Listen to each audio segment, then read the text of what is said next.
On November 20th, 2018, an English backpacker named Grace Mullane arrived in New Zealand on a 2-week trip after spending a month and a half in South America. But just 10 days after she landed in Auckland, she suddenly disappeared, leaving her loved ones concerned. What initially began as a search for a lost tourist became a homicide investigation, and the details that followed were harrowing. A man named Jesse Kempson was arrested and charged with murdering Grace Mullane. How did Grace meet Kempson? Why did he kill her? And how did the authorities reach him? Watch this video until the very end to find answers to all these questions and discover shocking details about the case of Grace Mullane. Hi there, I'm Mark. Welcome to True Crime Stories. Today we're looking at a story that captured headlines around the world.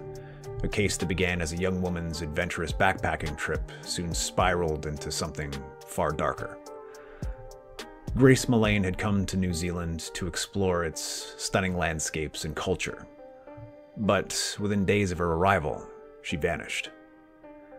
What started as a search for a missing tourist soon turned into a haunting investigation, uncovering a string of disturbing clues that led authorities down a chilling path.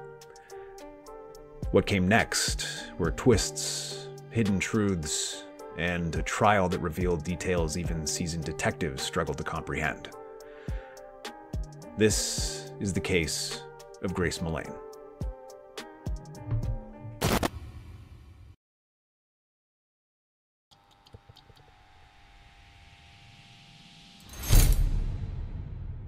Grace Emmy Rose Mullane was born to David and Julian on the 2nd of December 1996 in Wickford, Essex, England. She was the youngest of 3 siblings and shared a very close bond with her parents and her 2 older brothers. Being brought up in a down-to-earth family, Grace was a humble, caring, and fun-loving girl who was loved by everyone in her family and friends. After attending St. Joseph's Catholic Primary School, Brentwood Urson Covenant High School, and St. Thomas More High School, Grace Mullane went to the University of Lincoln for higher studies. There she graduated with a degree in advertising and marketing. Throughout her educational career, Grace was a popular kid among her peers because of her personality, confidence, and outgoing nature. It was because of her full energy nature that in 2018, she took a gap year after graduating and decided to explore the world on her own as a backpacker. Grace had a high school boyfriend when she started university, but the couple broke up in the first year of college. Grace was an independent and confident single woman and openly discussed her sex life with her friends. According to people close to her, she told them she had a particular interest in BDSM and enjoyed having rough sex. She had accounts on different social media platforms and was part of several fetish communities online. In her posts in those groups, Grace expressed her openness to experimentation. One of Grace's former sexual partners also told the media that Grace had practiced BDSM with them, but she was always very careful about the physical and psychological effects. Since Grace was open about her sexual likings, she often worried that her openness might lead her to trouble someday, as it made her vulnerable to sexual predators. And that is exactly what happened while she was on her backpacking trip in late 2018.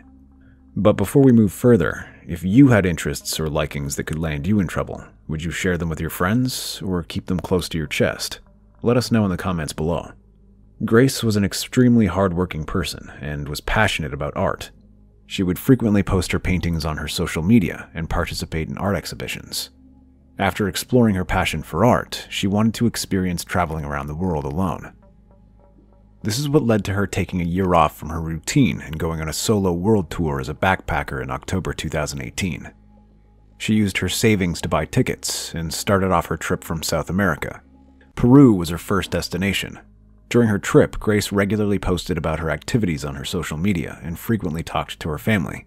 She traveled to other South American countries as well and remained in the continent for 6 weeks before leaving for New Zealand in mid-November. According to her family, Grace was the most excited about exploring New Zealand during her trip and planned on going to Fiji and Australia too before ending her trip and returning home. On November 30th, 2018, Grace Mullane checked into a hostel for backpackers called Base Backpackers. Ever since breaking up with her high school boyfriend, Grace was active on Tinder, and that continued into her international trip too. On the night of her check-in into Base Backpacker, Grace matched with a man named Jesse Kempson on Tinder. She talked to Kempson over messages for a while before deciding to meet with him the next day, December 1st. While Grace agreed to meet him, she didn't like his advances. But eventually, Kempson persuaded her to meet him at the Sky City Hotel. At 5:30 p.m. on December 1st, Grace left her hostel and went to meet Kempson at Sky City. Since she was new to both the city and the country, Grace hoped she would have a fun night out, but things didn't go as planned. The next day, on the 2nd of December 2018, it was Grace's 22nd birthday.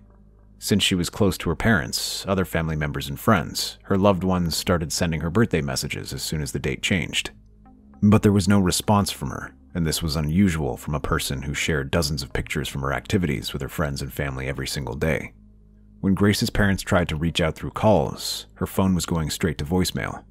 Soon, her family knew something was wrong because it was unusual for Grace to miss calls or leave her phone unattended for long periods of time. The family kept trying her number for the next 2 days, but when no one received any response from Grace, they decided to contact the Auckland police. On December 5, 2018, Grace Mullane was reported missing, but the police didn't show much urgency to find her initially. The reason is that the police believed that Grace might have stayed with some newly made friends after a night out. Another assumption was that her phone might have died, and she would contact her family soon. But when the authorities contacted Base Backpackers Hostel to get information about Grace Mullane, they were surprised to know that she hadn't checked in after December 1st, the day she left to meet Jesse Kempson. What was even more surprising was that all of Grace's belongings were still in the hostel. The Auckland police now expedited their search for Grace Mullane. They began gathering CCTV footage from the local bars, hotels, and restaurants. This is when the authorities discovered that Grace had last gone to Sky City to meet someone. The CCTV footage showed that Grace was approached by Kempson confidently, but then he hugged her in an awkward manner. After the exchange of greetings, the two left the place and went towards Andy's Burger Bar. The footage obtained by the police didn't just capture Grace meeting Kempson, but also showed what happened in the following hours. In the bar, while enjoying their drinks, the couple looked as if they were having a good time, and Grace's actions didn't show any alarming signs. Both Grace and Kempson embraced each other on multiple occasions, and even kissed a few times. Fast forward to 9:40 p.m. on the same night, and the CCTV footage shows the couple heading towards Jesse Kempson's apartment. Grace looked extremely comfortable with her date, and it seemed as if the two had known each other for years. Their arms were wrapped around each other, showing the young couple had a good night out. Up until that point in the CCTV footage, everything seemed normal, except one thing. While the couple was in the bar, Grace left her seat to use the restroom, and as soon as she left, Jesse Kempson immediately started going through her belongings in the purse that she had left on her seat. While on the date, Grace was in touch with her friend in England, Amina Ashcroft. While Amina's statements later revealed that Grace was having a good time with Kempson and liked her date, she also told the media that, from her texts, it was clear that Grace was pretty drunk. Amina also revealed that while she saw some red flags in Kempson when Grace described him, she didn't say much because Grace was having a good time. Grace told her friend that she clicked with her date well, and in her last text, she told Amina that she would contact her tomorrow and let her know what happened next. Up until this point, the authorities didn't know exactly who Grace's date was, but when the police were going through Grace's social media, they noticed that soon after Grace returned from the restroom, a person named Jesse Shane Kempson commented on her Facebook profile picture, with the comment reading, "Beautiful, very radiant." That comment was what led the authorities to their suspect linked to Grace's disappearance. The 26-year-old Jesse Kempson was born on December 28, 1991, in New Zealand and grew up in Wellington. His parents separated when he was 9, and afterwards he was mainly brought up by her father and his grandfather. The police investigation later revealed that Jesse had a volatile upbringing with trauma, the complete opposite of Grace's childhood. When his family and friends were interviewed, nobody seemed to like him, and almost everyone called him a compulsive liar. Jesse's stepbrother told the police that he was a pathological liar who loved having power over people, so much so that Jesse had even lied to some people that he was dying of cancer. His landlord told the police that he initially believed that Jesse was a top manager for a company called Woolworth and was making 6 figures a year. But that turned out to be a lie when the landlord found out that Jesse hardly left the apartment building, and it was the state benefits that were paying his rent. Jesse had lied to multiple people about his profession. Some people thought he was a successful businessman, while others believed he was a professional softball player. In reality, Jesse was working as a telephone sales operative. What was more interesting was that he was fired from his job for lying on the same day he met Grace Mullane. Immediately after connecting the dots and identifying Jesse Kempson, the authorities knew he was their person of interest, and there was some link between him and Grace's disappearance. The investigators went to Jesse's apartment building, but he wasn't there. After a while, he arrived at the building, but as soon as he saw the police, he hurriedly turned around and tried to hide his face from the officers. One of the officers spotted him and chased him as people stood by and watched. The police eventually caught up to Jesse and brought him in for questioning. When Jesse Kempson was asked about the events of the night Grace Mullane disappeared, he told the authorities that he met Grace at Sky City because he didn't know whether or not Grace was a real person, since a lot of catfishing also goes on Tinder. He further shared that when they ended the night, the couple gave each other a hug and a kiss and went their separate ways after agreeing to keep in touch with each other. The investigators didn't buy Jesse Kempson's stories because of the CCTV footage they had seen. According to the footage, Jesse and Grace got off an elevator and headed towards his apartment. When the authorities searched Jesse Kempson's studio apartment and looked into him through different sources, they discovered that he had an unusual personality. He was estranged from his family and also claimed to have been diagnosed with anxiety recently. What caught the investigators' interest was a post on Jesse's Facebook profile from a couple of weeks before he met Grace. In the post, he was extremely apologetic and asked for forgiveness from all the people he had wronged. In one of the sentences of the post, Jesse wrote that his arrogance and selfishness had affected his relationships with people in his personal life. Jesse seemed to have shown red flags to almost everyone who had interacted with him, including the girls he had dated. All of them described him as overbearing and controlling, even if he had just started seeing them.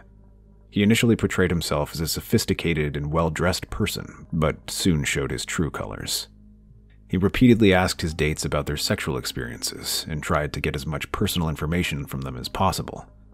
The authorities went through nearly 6 terabytes of data from the CCTV footage and closely looked at each and every one of Jesse Kempson's movements on the 2nd of December 2018, the day Grace Mullane was supposed to celebrate her 22nd birthday. The cameras in Jesse's apartment building captured him getting into an elevator at 8 a.m. on the 2nd of December. He was alone and went into the building's lobby before heading towards the atrium on Elliott. After a few minutes, he arrived at the atrium and went to the baggage section to get a suitcase. After that, he got some cleaning supplies before checking out. Around 11 a.m., Jesse Kempson went to a car rental company in Auckland and rented a red Toyota Corolla. Jesse's behavior throughout the day was unusual. The authorities were surprised to see that just a few hours after getting the suitcase and cleaning supplies, Jesse went out on a date with some girl, but it wasn't Grace Mullane. The police were able to get in touch with Jesse's Tinder date on the 2nd of December and interviewed him to get any information that might lead them to Grace Mullane. The girl told the authorities that throughout the date, Jesse Kempson had made her feel extremely uncomfortable. She also revealed that Jesse talked about buying a large duffel bag for sports equipment and even discussed the topic of murder with her.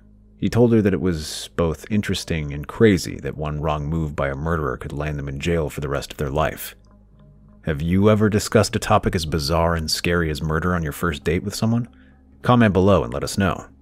Jesse Kempson told his Tinder date that he knew a guy who had asked his girlfriend to have rough sex with him that involved strangulation and suffocation.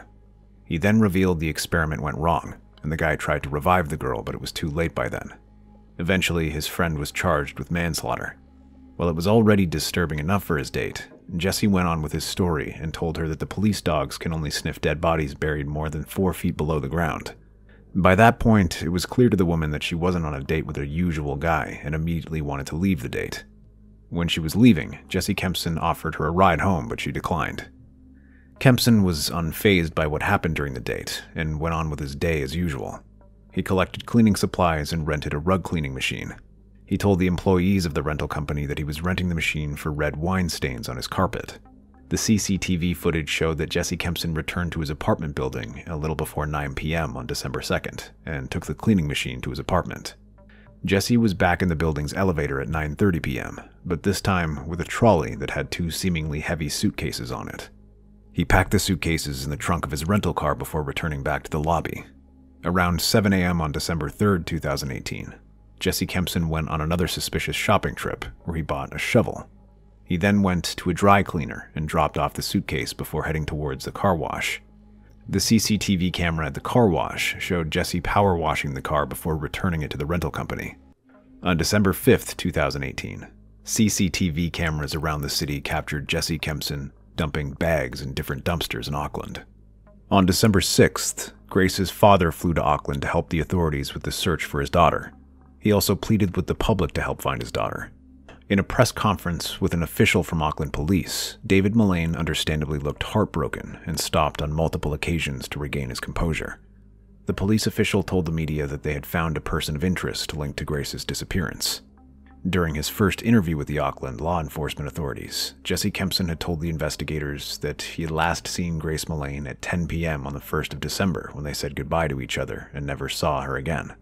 He also told the police that she had blocked him on Tinder afterward. When the authorities interviewed him again after a few days, Jesse's story had changed. During the second interview, he told them when the couple returned to his apartment, they were very drunk and started making out. He then told the officers that Grace suddenly turned the music down and started talking about 50 Shades of Grey and bondage. He said that after the talking was over, they started having sex, and after a while, Grace told him that there were a few things that she liked doing during sex and had experienced with her ex-partner. After that, Grace started biting him and asked him to bite her as well. He asked her if she was sure about it, and she consented to it. Jesse continued with his story and told the authorities that Grace then spanked him and then held him around the neck and choked him. She then asked him to do the same to her. According to Jesse's version, the two of them were on the floor by the time they were finished having sex, and he then went to the bathroom to take a shower. He said he accidentally fell asleep in the shower, and when he woke up and came back to the bed, but since the room was dark, he couldn't see or feel Grace. He assumed she had left. But he was shocked when he woke up the next morning and found Grace lying on the floor, with blood coming out of her nose. Jesse repeatedly insisted that they had just had violent sex and he hadn't murdered her. When the police searched Jesse Kempson's apartment, they found that the carpet was saturated with Grace's blood, which told a different story than the one Jesse had shared. When asked about Grace's body, he agreed to take the police to the spot where he had buried her. Grace Mullane's body was found in Waitakere Ranges, 12 miles west of Auckland at 4 p.m. on December 9, 2018. While talking to the media, Detective Inspector Scott Beard told the media about discovering Grace's body. He mentioned that they had found a body they believed to be of Grace, and that the formal identification process would be initiated. Although the identification process had not yet started, the investigators, based on the evidence that had accumulated over the past few days, determined that it was Grace's corpse. Detective Inspector Scott Beard also stated that this time would have been unbearable for the Mullane family and sent condolences to them. Jesse Kempson made his first appearance in court on December 10, 2018, and was charged with murdering Grace Mullane. But his identity was suppressed because of an appeal by the defense that automatically triggered an interim name suspension for 20 working days. While the media outlets in New Zealand could not publish his name or other details, identity suppression could not be enforced outside New Zealand, and different English newspapers and channels published Jesse Kempson's name in their reports. On January 16, 2019, Jesse Kempson appeared in the Auckland High Court, where he pleaded not guilty. His identity still remained suppressed, pending an appeal by his lawyers. The Auckland High Court heard the appeal on February 7, 2019, and reversed its decision, indirectly ending Jesse Kempson's name suspension.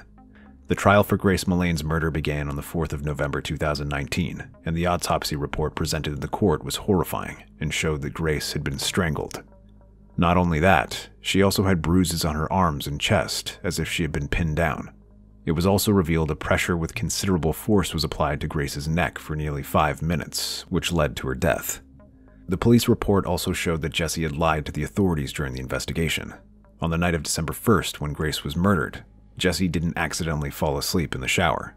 Rather, searched for the hottest fire, flesh-eating birds, and Waitakere Ranges on his phone. But that wasn't the only thing he did on his phone. He even took intimate photos with Grace's dead body and browsed different porn sites. The prosecutors argued that Grace's death wasn't the result of rough sex gone wrong, but rather it was deliberate, intentional, and calm. The investigators also told the court that Jesse would have killed someone else if it wasn't Grace Mullane on the night of December 1st, 2018. On the 21st of February 2020, a jury consisting of 5 men and 7 women unanimously found Jesse Kempson guilty of the murder of Grace Mullane. He was sentenced to life in prison, with a maximum non-parole of 17 years. On the 22nd of December 2020, Jesse Kempson was formally identified after New Zealand's Supreme Court rejected his appeal for continued name suspension. It was only then that the public knew that he had been convicted of a total of 9 charges that included sexual violation, rape, and threatening to kill. Grace Mullane's death attracted unrepentant public attention, and the Prime Minister of New Zealand, Jacinda Ardern, publicly apologized to Grace's family. The Mullane family gave an emotional media statement after the court verdict came in. They stated that every member of the Mullane family and those who were friends with Grace would welcome the verdict of murder. They also emphasized the suffering they had endured over the past year and mentioned that the verdict, although welcomed, would not reduce their pain. Grace Mullane was killed around a year before the verdict was announced, and since then the entire family and lives of those within it were ripped apart. The brutal killing of Grace is one that will stick with the family for the rest of their lives, and Grace will forever be remembered as a beautiful, talented, and loving daughter. She was the family's sunshine, and she will be missed. That was the case of Grace Mullane. Thank you once again for joining me. For now, I'm Mark, this is True Crime Stories, and I'll see you in the next one.